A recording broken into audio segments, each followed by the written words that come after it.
All right, welcome back to New Orleans Super Bowl Radio Row, Super Bowl 59, Eagles Chiefs, talking ball with Pat Leonard on the Believe Network, brought to you by Boom Chaga Mushroom Super Drink, My Bookie Sportsbook. We got Sal Loretta for men, luxury tailoring, and menswear, and Estate 98 Coffee. And we are here with Justin Pugh of Council Rock South. I was There trying we to think of the go. best way to Council introduce Rock. you. I like it. Right? I like it. I love it. My Council Rock people will be very happy. I saw Syracuse here today. I've seen Giants fans here today. I've seen a couple Cardinals fans actually. So it's been good. What's your relationship with Eagles fans like? You did this amazing thing this year on YouTube, on your YouTube channel. If you guys don't follow Justin on YouTube and you don't know about this, you live under a rock.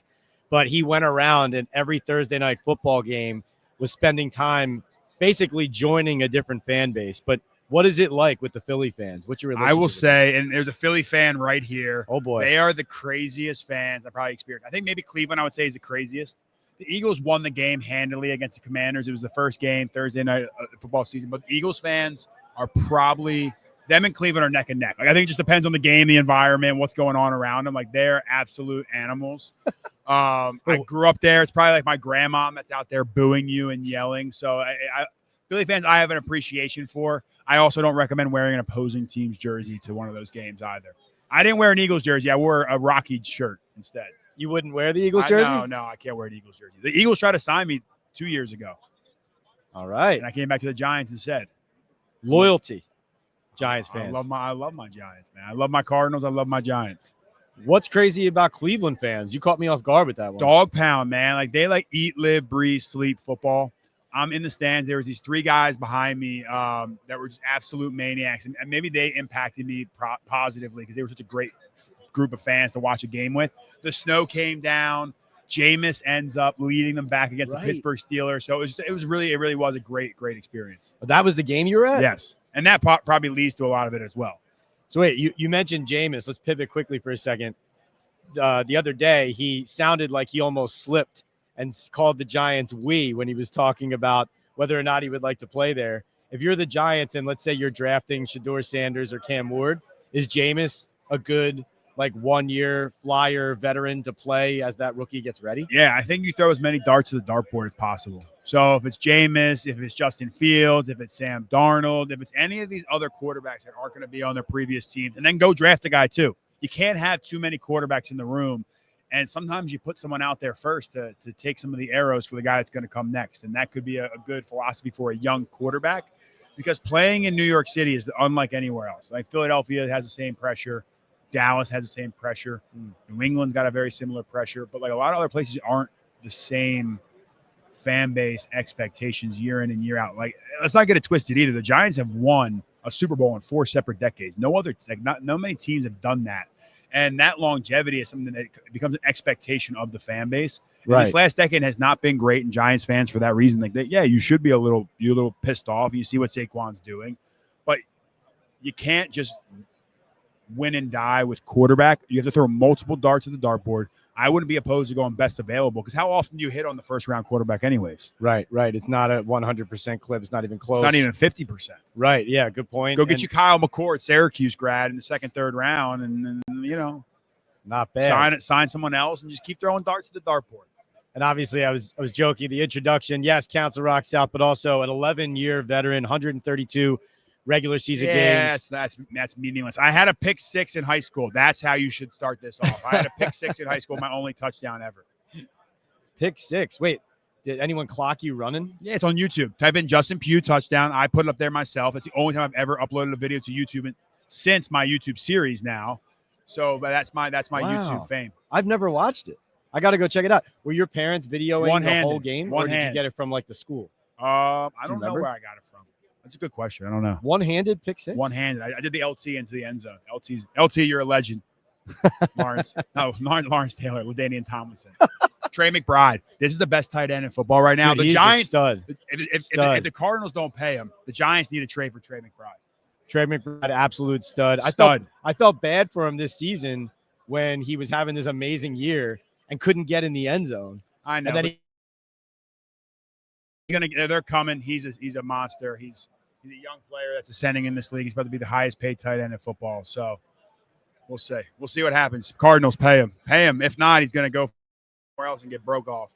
Pay, pay the man. So going back to this Thursday night football series you did, Justin, how did you sell the enthusiasm every week to a different fan base? What I mean by that is you can't fake it, right? No. Like people know if you're faking they it. sniff it out. So you had to be authentic to joining, whether it's the Lions or the Eagles. How do you do something like that? How do you get accepted like that? I love people, right? I love communicating with people. I love joking with people. You're going to see us yelling at people off screen, and because I truly enjoy being around and learning about different places, different fan bases, what makes them tick. So I truly embody whatever that fan base was for the day, and the fans felt that. They felt that authenticity. They felt that I was real about it. And then I just like to have fun. At the end of the day, football is the great equalizer. Fans can come from all walks of lives. They come into the stadium. They put all differences aside, and you're going out and you're enjoying the game. And that's something that I loved about it. And I love bringing that energy to the stadiums. I like to bring it when I'm doing media. And I think that resonated through with the fans. And I was going to the small businesses. I was going to the guy that has the grocery store that makes the sandwiches for the San Francisco 49ers, Chris Como, who makes the Chris Como special. And he feeds all the teams that come to play the San Francisco 49ers. So I've eaten his food before. It's those are the stories that I loved and I get excited about. And then the game is the byproduct. It's football. We all know it. If everyone's going to watch the Super Bowl because they don't really care. If football's on, they're watching it because people love the game. How did you organize all that? It seems like a massive undertaking. I didn't have an agent. I had some PR help, a little bit of PR help from my the girl did all my PR throughout my career. But I was my own agent. I was doing my own deals, finding my own marketing, which was tough. You see, you're going through it right now as well. It's trying to get I wasn't actually doing any sponsorships when I came here. I was just going to come, shake hands. I don't want to meet players. I want to meet the CMOs. I want to be the people in charge of spending the ad dollars, and I want to be able to grow my brand that way. And we slowly made our way through the season. We got some brands that wanted to support us. There's Gary V sitting over here doing one. Gary V came on one of our first episodes with the Jets. So using the NFL card to my advantage was a massive game changer. But people weren't just throwing money at us. We every dollar we made, we reinvested into making the series as good as possible. It was excellent. If you haven't seen it again, go check it out. It's at Justin Pugh 67 on YouTube. So what all are you up to right now? It feels like you have a ton of irons in the fire, but all towards the direction of growing that brand. Yeah, so we're doing media. I think I was the lowest hanging fruit. It's I can do that when I'm done. You stay relevant. So I look at my life in 3 pillars, right? You have to pay the bills. You got to do something for a job. And that was playing in the NFL for a while. Now it's what I'm going to do probably in the real estate and wealth management space. So more to come on that. We'll have another convo about it on another day. I'm doing a program with the NFL around financial literacy for players. NFL sponsoring it. Syracuse University is getting involved, my alma mater. And then there's relevancy. How do I stay relevant within the game? How do I stay close so I can come to events like this and see all my friends and stay around it? And that was through doing media. And you can go to a network and they can provide the audience for you, or a Pat McAfee or some of these other guys that are out there.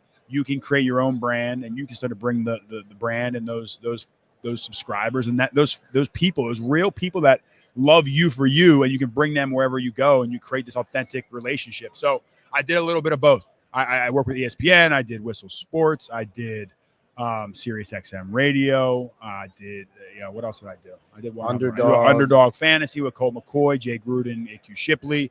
So That's a good show. Yeah, we talk ball. Yeah, we talk ball. We talk trenches. We have a good time. So just trying to do a lot, trying to meet as many people as possible.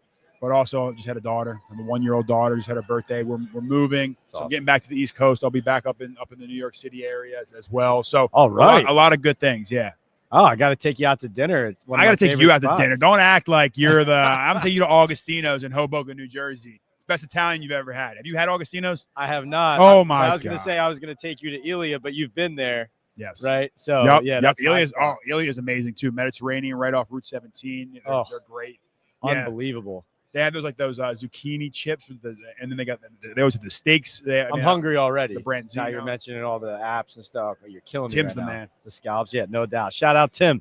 All right. So, speaking of New York and North Jersey, what would you say to Giants fans right now who are looking for a glimmer of hope? Because right now, coming off a 3-14 season, yes, they do have a high draft pick, but it looks bleak in a lot of different ways for a lot of different reasons. So how can we spin it forward? How can we make the Giant fan excited? Look, I'm all about positivity going into 2025. Like, we are going to have a great season. We're going to continue to build. We're going to continue to do. Like, what's the point of being negative? That's what I always say. It's tough. Trust me. I know you know. You know how hard it is. Like, let's try to be positive. Everybody in the ecosystem, let's be positive. You're talking to me.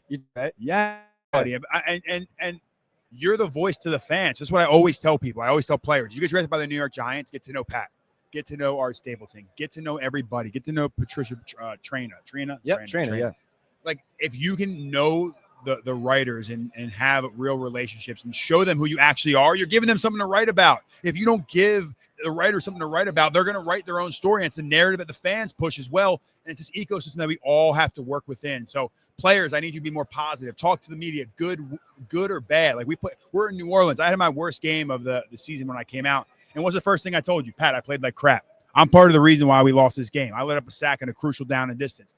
New York fans love that. New York fans, just keep supporting. It's going to make it that much better when we get to the Super Bowl, and we're here for our week whenever that comes. So, positivity in 2025. And fans get mad at me because I want a fight song, but I want a fight song too. A fight song? Yeah, you build morale.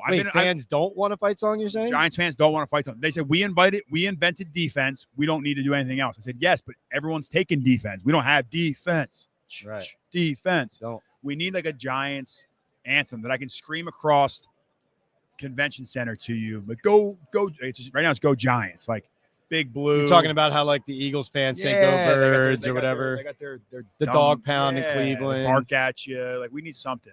The black hole they had in Oakland. Hey, we need something. That's all I'm saying. Like, I've been to every stadium. I've sat with the fans. I've seen these experiences. You're talking about like running the branding of the Giants. No. I'm saying like that's what you're talking about, is that space of giving them a brand to build around that. We're the New York effing Giants. Maybe that's what it is. Like, we're the New York Giants. We're New York City. We're the best city on planet Earth. We have 100 years of excellence. We've won a Super Bowl in 4 separate decades. We got a Hall of Famer going in tonight, Eli Manning. Yes, he's better get in tonight. So I just, there's so much history. There's so much heritage. There's so many greats that have come. And my biggest regret is we never won a Super Bowl while I was there. We got to the playoffs. I came back last year to help this team get forward, because when they do win, I'm going to feel like I had a little piece of that, because I kind of showed when I came back, like, hey, this is how you build an offensive line. You stick together no matter what. The offensive line was better this year. Hopefully Andrew Thomas is back and healthy. Things got a little more bleak when he went out. But yeah, clearly I'm a Giants fan. You can hear it in my voice. So I'll always be around the team. You're passionate, man. You're passionate. Yeah. So I think you hit on it earlier when I asked about Jameis, but if the number 3 pick there, if let's say but would you rather them take an Abdul Carter and just stack the defensive line with a pass rusher, a Travis Hunter, who's just maybe the best talent in the draft, or you got to take a quarterback because you got to throw talent into that room? Yeah, I think best available. I think it's either Travis or Abdul Carter. Obviously, people are going to say they want a quarterback there too, but we've mentioned the hit rate on it. Like, it hasn't been great, but we're walking around. You see Jaden Daniels walking around, and he's absolutely crushing it as well. Look at this animal. Is this McBride with his shirt off right now? He just changes midway. Yeah, McBride's walking around. He's shirtless. It's crazy. I mean, I must be a tight end thing, because David Njoku was walking around shirtless earlier. I'm like, what the hell are we doing? Is that the first time you've seen him like that? He is a statue. Yeah, I'm going to start wrestling these guys. You know what? I'm going to start like, all right, let's do a one-on-one real quick. Even though I dropped a couple pounds, I'm feeling good. But yeah, I think best available. And if it's quarterback and it's a guy you actually have ranked that high, take him. If you think he's that good, take him. That's your job. I'm not in the scouting department. If you think the quarterback is good, take him. If you think that you can also go sign a guy in free agency, sign him. And let's throw darts at the dartboard, because we haven't had that quarterback since Eli left, and we need to find that quarterback. Love it. All right, a few quick sponsor segments. First, Boom Chaga Mushroom Super Drink brings you Here Comes the Boom. So we're turning our attention to the Super Bowl. Yep. This is your pick for the non-obvious player who will make the biggest boom impact in this game. Okay, I'm going to go Jalen Carter, defensive tackle from the Philadelphia Eagles. He's been a stud. We played against him 2 years ago when I was back in New York, and he makes plays. He is a guy that instills fear in the offensive line, unlike any D lineman I've gone against, aside from Aaron Donald. He has that Aaron Donald effect, is what he has. Makes you think about it before the play happens, essentially. Before the game happens. On Mondays, you're like, damn, I got to go against Aaron, or I got to go against Aaron Donald, or I got to go against Jalen Carter. So I think he's a guy. Everyone can say Saquon, Patrick Mahomes. But on the Chiefs side of the ball, I think you look at Steve Spagnuolo in that defense. How are you going to stop the run? And if Spags can scheme it up, which no one has done this whole year, no one has stopped the Eagles in their run game. Nobody. Steve Spagnuolo is going to deserve a ton of credit. So I'm giving you one on both sides of the equation. I love it. All right, look good, play good. Brought to you by Sal Loretta for Men, luxury menswear and tailoring in Midland Park, New Jersey. Got to get Pugh over there as well. This is the question of who is the best during your career. Who was the best dressed teammate week in and week out walking into games? I would say Patrick Peterson. Patrick Peterson always has the swag. Pat P's got the swag. I don't know. He's probably here right now walking around. So I'll go Cardinals, Pat P. I'll go Giants, probably Odell. Like Odell was a culture setter. Like whatever he wore, everyone else wore. And that was the coolest thing. Even guys that were older than him in the locker room, like they would wear what Odell wore. They're like, oh, that's in now? Yeah. All right, cool. I'm wearing it. All right. And finally, Pat's pick brought to you by MyBookie. Pugh, Eagles, Chiefs, Super Bowl 59. Who do you have and who do I want or who do I think? Give me both. Okay, I want the Chiefs to win. Ooh. I want the Chiefs to win. Obviously, I've been, playing against Philly for all those years. Being from Philly, I got to deal with all those crazy Philly fans at Thanksgiving and Christmas that are my own family. I think the Eagles win, though. They're the more talented team. And every year I keep picking against Mahomes and going, hey, the Eagles are the more talented team. So if it's close, I'd be very scared to go against Patrick Mahomes. But I think the Eagles in that run game, which hasn't been stopped yet, are going to be a problem. All right. He is the one and only Justin Pugh. Again, we are brought to you by Boom Chaga. We're brought to you by Sal Loretta for Men, Estate 98 Coffee, and MyBookie. Justin, for being such a great guest, we have a free bag of Boom Chaga Mushroom Super Drink for you. Boom. Antioxidants, anti-inflammatory. You're the man for always coming on, being a great sport. Thank you so much. What's the key to 2025 New York Giants? The key, I think, is building the team not for self-preservation's sake, but for whatever makes the team better in 2026. Yep. So that's 2020, 2030. Right. Like I agree with the best player available at 3. That's all right, the key. perfect. And positivity. You already forgot that. Positivity. Positivity in one ear, out the other. Yeah. All right.